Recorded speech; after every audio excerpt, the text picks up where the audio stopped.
ಡಾಲಿ ಚಾಯ್ವಾಲನ ವೇದಿಕೆಯೆಲ್ಲ ಮೊನ್ನೆ ಬಂದಾಗ ನೋಡಿದ್ದೇವೆ. ಡಾಲಿ ಚಾಯ್ವಾಲ ಒಂದು ರೀತಿಯಲ್ಲಿ ಯಾವ ರೀತಿಯಲ್ಲಿ ಚಾಯ್ ಮಾಡಿಕೊಡ್ತಾ ಇದ್ದ ಅದನ್ನು ಹೀರಿದವರು ಇದ್ದಾರಲ್ಲ, ಸುಧೀರ್ ಶೆಟ್ಟಿ ಇದ್ದರು, ಮೇಯರ್ ಇದ್ದರು, ವೇದಾಸ್ ಕಾಮತ್ ಇದ್ದರು, ನಳಿನ್ ಕುಮಾರ್ ಕಟೀಲ್ ಇದ್ದರು. ಇವರೆಲ್ಲ ಈ ಚಾಯ್ ಮಾಡತಕ್ಕಂಥ ಮಂಗಳೂರಿನ ಚಾಯ್ವಾಲಗಳನ್ನು ಬೀದಿಗೆ ತಲ್ಲಿ ಅವರ ರಕ್ತವನ್ನು ಕುಡಿದಂಥವರು ಇವತ್ತು ಡಾಲಿ ಚಾಯ್ವಾಲರ ಚಾಯ್ ಕುಡಿತಾ ಇದ್ದಾರೆ.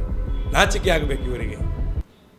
ಬೀದಿಯಲ್ಲಿ ವ್ಯಾಪಾರ ಮಾಡೋದು, ಆಹಾರವನ್ನು ಮಾರಾಟ ಮಾಡೋದು ಒಂದು ಈವೆಂಟ್ ಅಲ್ಲ, ಅದೊಂದು ಬದುಕು. ಅದು ಆ ಒಂದು ದೈನಂದಿನ ಬದುಕಿನ ಒಂದು ನಿರ್ವಹಣೆಯಾಗಿ ಕಂಡುಕೊಂಡಂಥ ಒಂದು ದಾರಿ. ಬೀದಿ ವ್ಯಾಪಾರ ಇಲ್ಲದಂಥ ಯಾವ ನಗರ ಜಗತ್ತಿನಲ್ಲಿ ಇಲ್ಲ ಬಹುಶಃ. ನಮ್ಮ ಮಂಗಳೂರು ಇದೆ. ಇದು ಮಂಗಳೂರಿನಲ್ಲಿ ಬಡವರು ಬೀದಿಯಲ್ಲಿ ನಿಂತು ವ್ಯಾಪಾರ ಮಾಡಬಾರ್ದು. ಶ್ರೀಮಂತರ ಮೋಜಿಗಾಗಿ, ಶೋಕಿಗಾಗಿ ಯಾರ್ಯಾರನ್ನೋ ಕರೆಸಿ ಒಂದು ವಾರದ ಆಹಾರ ಮೇಳ ಮಾಡಿಕೊಂಡು ಅದನ್ನೊಂದು ವೈಭವೀಕರಿಸುವಂಥ ಒಂದು ವ್ಯವಸ್ಥೆ ಏನಿದೆ, ಇದು ಬಹುಶಃ ಈ ದೇಶದ ಕಾನೂನಿಗೆ ಮತ್ತು ಒಂದು ಪ್ರಜ್ಞಾವಂತಿಕೆ ನಾಗರಿಕರಿಗೆ ಅದನ್ನು ಒಪ್ತಕ್ಕಂಥ ಒಂದು ವಿಚಾರ ಅಲ್ಲ ಇದು. ನೋಡಿ, ಬೀದಿಯಲ್ಲಿ ನಿಂತು ವ್ಯಾಪಾರ ಮಾಡಿಕೊಂಡು ದಿನ ಕಳೆಯುವಂಥವರ ಜೊತೆಗೆ ಮಾತಾಡಿ. ಇವತ್ತು ಅಲ್ಲಿ ನಮ್ಮ ಫುಡ್ ಫಿಯೆಸ್ಟಾದಲ್ಲಿ ಒಂದು ದಿನಕ್ಕೆ 12,000 ರೂಪಾಯಿ ಕೊಟ್ಟರೆ 10 ಅಡಿ ಜಾಗ ಕೊಡ್ತಾರೆ. ನಮ್ಮ ಬಡವರು ಬೀದಿ ವ್ಯಾಪಾರಿಗಳು 6-4 ಅಡಿಯಲ್ಲಿ ವ್ಯಾಪಾರ ಮಾಡಲಿಕ್ಕೆ ಅವಕಾಶ ಇಲ್ಲ. ಇವತ್ತು ನಮ್ಮ ನಾರಾಯಣ ಗುರು ಸರ್ಕಲ್ನಿಂದ ಕೆನರಾ ಸ್ಕೂಲ್ವರೆಗೆ ಎಷ್ಟು ಜನ ಬೀದಿ ವ್ಯಾಪಾರಿಗಳಿದ್ದರು ನಮ್ಮ ಜುಲೈ ತಿಂಗಳಿಂದ ನಿಮ್ಮ ಬುಲ್ಡೋಸರ್ ಹೋಯಿತು, JCB ಹಾಕ್ಕೊಂಡು ಟೈಗರ್ ಹೆಸರಿನಲ್ಲಿ ಕಾರ್ಯಾಚರಣೆ ಮಾಡಿ ಎಷ್ಟು ಜನ ಆ ಬೀದಿ ವ್ಯಾಪಾರವನ್ನು ಕಳ್ಕೊಂಡು ಇವತ್ತು ಕಷ್ಟದಲ್ಲಿದ್ದಾರೆ. ಅದನ್ನೇ ನಂಬ್ಕೊಂಡಿದ್ದರು. ಪಾಪ ತುಂಬ ಜನ ಇದ್ದಾರೆ. ನೀವು ಅವರನ್ನು ಭೇಟಿ ಮಾಡಬೇಕು. ನೋಡಿ, ಅವರು ಓಡಾಡಲಿಕ್ಕೆ ಒಂದು ವಾಹನ ಖರೀದಿ ಮಾಡಿರ್ತಾರೆ, ಇಲ್ಲಿ ವ್ಯಾಪಾರ ಆಗ್ತಂತೇಳಿ. ಮಕ್ಕಳನ್ನು ಒಳ್ಳೆ ಶಾಲೆಗೆ ಸೇರಿಸಿದ್ರು. ಜೂನಲ್ಲಿ ಶಾಲೆಗೆ ಸೇರಿಸಿದ್ರು. ಅಲ್ಲಿ ಫೀಸ್ ಕಟ್ಟಬೇಕಿತ್ತು. ಅಲ್ಲಿ ಅವರು ಒಂದು ಮನೆಗೆ ಸಾಲ ಮಾಡಿ ಮನೆ ಮಾಡಿದರು. ಹೆಣ್ಮಕ್ಳಿಗೆ ಮದುವೆ ಮಾಡಿ ಸಾಲ ಮಾಡಿ ಇದನ್ನು ನಂಬ್ಕೊಂಡಿದ್ದರು. ಅವರ ಪರಿಸ್ಥಿತಿ ಏನಾಗಿದೆ ಅಂತ ಹೇಳಿದರೆ, ಬಹುಶಃ ನೀವು ಈ ಆಹಾರ ಮೇಳ ಮಾಡುವಂಥವ್ರಿಗೆ ಹೃದಯ ಅನ್ನೋದಿದ್ದರೆ ಬಹುಶಃ ಅವರನ್ನು ಕೂರಿಸಿ ಆಮೇಲೆ ನಿಮ್ಮ ಆಹಾರ ಮೇಳ ಮಾಡಬೇಕಾಗಿತ್ತು. ಇವತ್ತು ಅವರ ಮನೆ ಮಠ ಕಳ್ಕೊಳ್ಳುವಂಥ ಪರಿಸ್ಥಿತಿಯಲ್ಲಿದ್ದಾರೆ.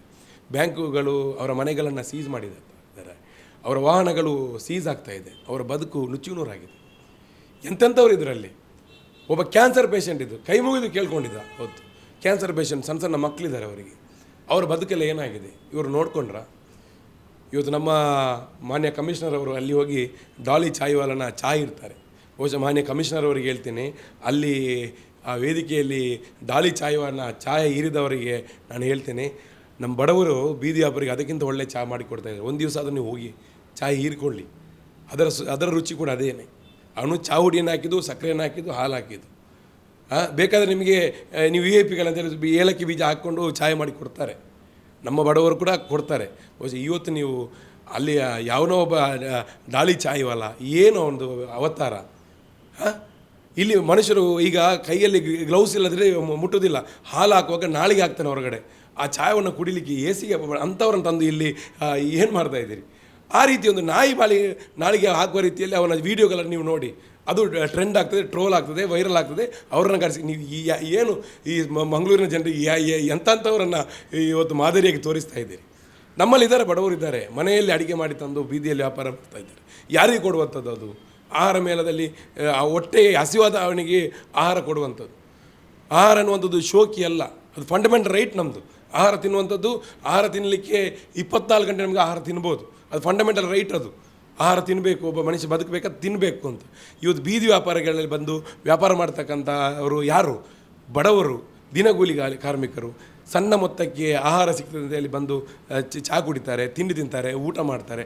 ಅಂಥವ್ರಿಗೆ ಅವಕಾಶ ಇಲ್ಲದೆ ಇವತ್ತು ನೀವು ಫುಡ್ ಫೆಸ್ಟಿವಲ್ ಮಾಡಿಕೊಂಡು 12,000 ಒಂದು ದಿನಕ್ಕಂತ 5 ದಿನಕ್ಕೆ 60,000, ಕೆಲವರಿಂದ 1,20,000 ನೀವಲ್ಲಿ ಚಾರ್ಜ್ ಮಾಡಿದಾಗ ಅಲ್ಲಿ ಬಡವನಿಗೆ ಬಂದು ಖರೀದಿ ಮಾಡುವಷ್ಟು ಇಲ್ಲ.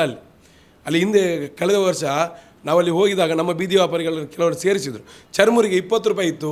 ನಿಮ್ಮ ಫುಡ್ ಫಿಯೆಸ್ಟಾದಲ್ಲಿ ಅದೇ ಚರ್ಮುರಿಯನ್ನು ಅದೇ ಜಾಗದಲ್ಲಿ 50 ರೂಪಾಯಿ ಕೊಟ್ಟು ಖರೀದಿ ಮಾಡುವಂಥ ಪರಿಸ್ಥಿತಿ ಇವತ್ತು ಅದೇ ಇದೆ. ಇವತ್ತು ನೀವು ಕೊಡುವಂಥ, ನಿಮ್ಮ ಟೆಂಟ್ ಪೆಂಡಾಲಿಗೆ ಹಾಕುವಂಥ ಏನು ಮೊತ್ತ ಇದೆ ಅದು ಜನರ ಮೇಲೆ ಹಾಕ್ತಾ ಇದ್ದಾರೆ. ಅಲ್ಲಿ ವ್ಯಾಪಾರ ಮಾಡಬೇಕಾದ್ರೆ ಜನರ ಮೇಲೆ ಹಾಕಬೇಕು. 10 ರೂಪಾಯಿಗೆ ಸಿಗುವಂಥ ವಸ್ತು ಅಲ್ಲಿ 50 ರೂಪಾಯಿ 100 ರೂಪಾಯಿ ಕೊಡಬೇಕು. ಒಂದು ಕಬ್ಬಿನ ಜ್ಯೂಸು 20 ರೂಪಾಯಿ ಸಿಗ್ತದೆ ಅಂತಂದರೆ ಅಲ್ಲಿ 40 ರೂಪಾಯಿ ಕೊಡಬೇಕು. ಇದು ಆಹಾರ ಮೇಲ. ಜನರಿಗೆ ಹಸಿವನ್ನು ತಣಿಸೋದಂದರೆ ಇದು ಆ ಜೇಬಿಗೆ ಕತ್ತರಿ ಹಾಕುವಂಥದ್ದ.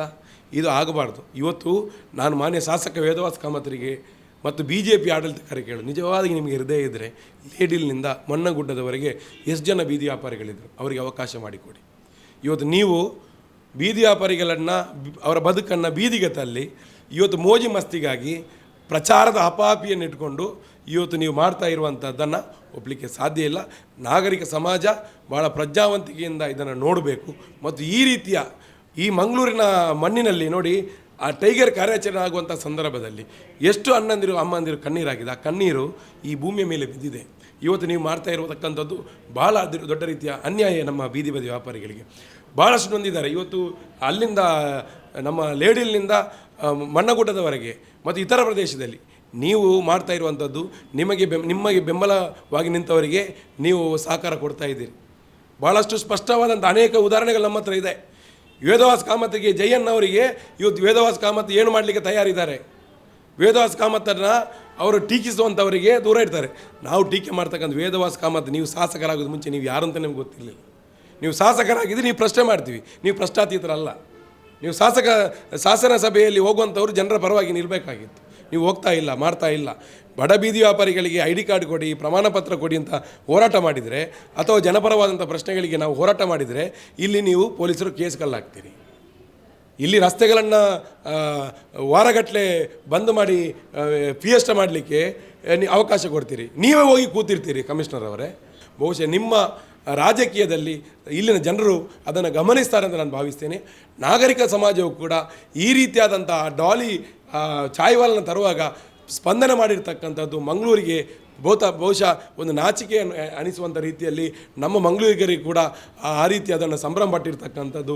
ನಮ್ಮ ಮಾನ್ಯ ಮೇಯರ್ ಅವರು ಹೋಗಿ ಅವರನ್ನು ಏರ್ಪೋರ್ಟ್ನಿಂದ ಸ್ವಾಗತ ಮಾಡಲಿಕ್ಕೆ ಹೋಗಿರ್ತಕ್ಕಂಥದ್ದು ಏನನ್ನು ಬಿಂಬಿಸ್ತದೆ ಗೊತ್ತಿಲ್ಲ. ನಿಮ್ಮ ವೇದಿಕೆಯಲ್ಲಿ ಗಾಡಿಗಳನ್ನ ಇಟ್ಟರಲ್ಲ, ನೀವು ಚಾಯ್ವಾಲನಿಗೆ ಗಾಡಿ ಇಟ್ಟುಕೊಂಡು ತೋರಿಸಿದ್ರಲ್ಲ, ಅಂಥ ಗಾಡಿಗಳನ್ನೇ ವೇದವಾಸ್ ಕಾಮತ್ ಅವರೇ ನಿಮ್ಮ JCBಗಳು ಹೊಡೆದಾಕಿರ್ತಕ್ಕಂಥದ್ದು. ಅಂಥ ಚಾಯ್ವಾಲಗಳ ಮೇಲೆ ನಿಮ್ಮ ಆಡಳಿತದ ಸವಾರಿ ಆಗಿರ್ತಕ್ಕಂಥದ್ದು. ಹಾಗಾಗಿ ಇವತ್ತು ಬೀದಿ ವ್ಯಾಪಾರಿಗಳು ಮತ್ತು ಅವರ ಮೇಲೆ ನಡೆಸಿರ್ತಕ್ಕಂಥ ದಾಳಿ ಎಲ್ಲವನ್ನು ಜನ ನೆನಪಿಟ್ಕೊಳ್ತಾರೆ. ಅದು ಎಲ್ಲ ಅಸಲು ಬಡ್ಡಿ ಒಟ್ಟಿಗೆ ಖಂಡಿತವಾಗಿಯೂ ವೇದವಾಸ್ ಕಾಮತ್ ಅವರೇ ನಿಮಗೆ ಸಿಗಲಿಕ್ಕಿದೆ.